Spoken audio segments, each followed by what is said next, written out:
15 xaqiiqo ku saabsan shirkadda Samsung. Shirkadii korisay wadanka dhan. Shirkadda Samsung mid kamid ah shirkadaha ugu waaweyn dunida. Walow ay aad u duwan tahay shirkadaha kale ee la jaanka ah. Kaba suuqaad shirkadda Apple oo lagu tiriyo shirkadaha ugu horumarka badan dhanka tiknoolajiyada 10 sano ugu dambeeyay. Waxay caan ku tahay badeecad aad u yar, qiimo sarena leh. Halka ay shirkadda Samsung na soo saarto productyo ama badeecado kala duwan. Mana ahan telefoonada iyo qalabka elektarooniga oo kaliya. Waxay shirkadda Samsung leedahay qaybaha kala duwan ee dhanka dhismayaasha dhaadheer ee deegaanka ah. Sidoo kale waxay samaysaa maraakiibta waaweyn, telefishinada, talaagadaha iyo kuwa kale oo badan. Haddaba daawadeen isweydiin kadhaa shaqaalaha ka shaqeeya shirkadda Samsung ayaa ku nool guri ay dhistay shirkadda Samsung, caafimaadkana u aada isbitaal ay leedahay shirkadda Samsung.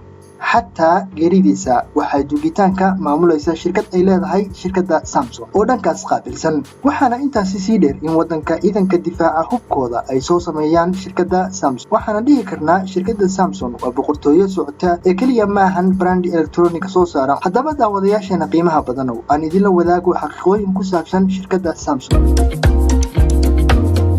Shirkadda Samsung oo micnaheedu yahay saddexda xidgood waxaa la aasaasay sanadkii 1983 waxaana aasaasay ganacsadihii Kuuriyada Koonfureed ee Ip Yong Chon laguna tiriyo inuu ka mid yahay ganacsatada ugu waaweyn uguna muhiimsan taariikhda Kuuriyada Koonfureed. Waxaana xusid mudan inuu Ip Yong Chon lahaa meherad lagu sameeyo bariiska. Waxaana shirkadiisa Samsung ka mid noqotay 12 sano gudahood shirkadaha ugu waaweyn Kuuriyada Koonfureed.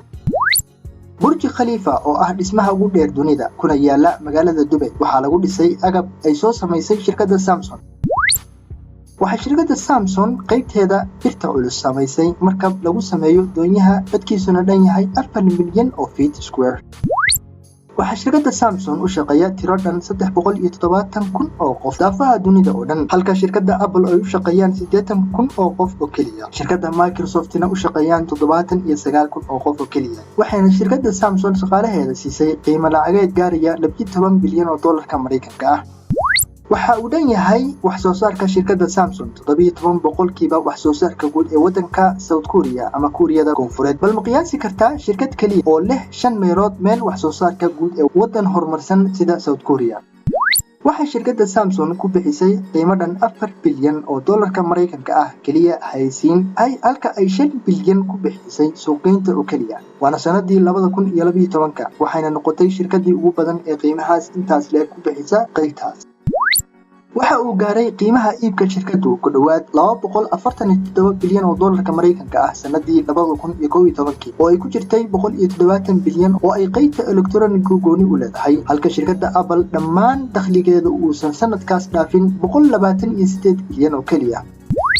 waxa shirkadda Samsung ku suuqeysay teleefoonadan 215 milyan sanadkii ugu dambeeyay, kaasoo aan loo barbardhigi karin shirkadaha kula loolama dhanka teleefoonada smartphoneska. waxay shirkadda Samsung soo bandhigtay 145 nooc oo telefoon ah kuna soo bandhigtay geeda rasmiga ah, halka shirkadda Apple ay soo bandhigto in aan ka badnayn 3 nooc oo leh midabo kala duwan. waxa shirkadda Samsung lagu tiriyaa shirkadaha ugu waaweyn dhanka soo saarista telefishinada 10 sano ugu dambeeyay, waxayna gaartay talaabadan aad ka weyn markii la bedelay CEO-gii shirkadda udubadana u laabay sharciyada ay ku shaqeyso shirkadda. isaga iyo madaxda sare shirkadda waxay ku shireen wadanka Germany shir qaatay 3 maalmood, waxayna soo saareen xeerarkii ay ku shaqeyn lahayd shirkaddu ilaa maantada tan. qalabka ay shirkadda Apple ku sameyso telefoonada Apple sida iPad-ka iyo iPod-ka waxaa sameysa shirkadda Samsung. waxay shirkadda Samsung leedahay in ka badan 5,000 oo goobaha hal abuurka kana diiwaan gashan ariga Mareykanka, halka ay ku leedahay sidoo kale 2,300 oo xarumood qaaradda Yurub. waxay shirkadda Samsung ka dhex yeegleeshay gudaha South Korea magaalo ay ugu magac dartay magaalada Samsung, waxayna ka kooban tahay magaaladaas warshadaha iyo goobaha kale shirkadda, waxaana u dhameystiran dhammaan khidmadaha haba isugu jiraan goobihii cuntada, dhismayaashii, deegaanadii, garoomada ciyaaraha iyo goobaha dalxiiska. shirkadda Samsung waa ay dhowrtaa shaqaalaheeda iyadoo u fidisa raaxo buuxda, dejisana goobo ay shirkaddu leedahay, carruurtoodana wax ugu bartaan qaabkii ugu dambeeyay, sidoo kalena u fidisa caafimaad iyo goobo ay jirka ku dhisaan. muuqaalkeeni maanta ee ku saabsanaa xaqiiqooyin ku saabsan shirkadda Samsung intaas ayuu nagaga egyahay. tan iyo intaan ku kulmi doono muuqaalkeena xiga waxaan idinkaga tegayaa sidaas iyo nabadgelyo.